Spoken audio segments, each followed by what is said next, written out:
প্রিয় দর্শক, এখন আমি জানিয়ে দেব প্রতি ঘন্টার সংবাদ বুলেটিন। প্রতি ঘন্টার সংবাদ বুলেটিন সবার আগে পেতে সাবস্ক্রিপশন ও নোটিফিকেশন বাটন অন করে রাখুন। থালা বাসন নিয়ে শিক্ষকদের ভুখা মিছিল আটকে দিল পুলিশ।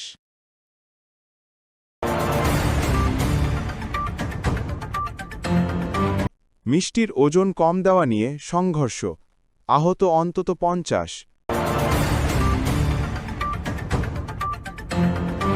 কার্গো ভিলেজের আগুন পরিকল্পিত, জানিয়েছে কাস্টমস এজেন্টস অ্যাসোসিয়েশন।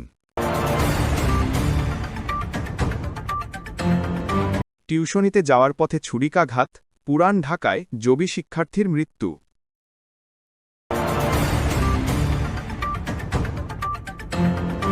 পাবনা শহরের একটি বেসরকারি হাসপাতালে নারী রোগীকে যৌন হয়রানির অভিযোগে হাসপাতালের ৩ কর্মীকে গ্রেপ্তার করেছে পুলিশ।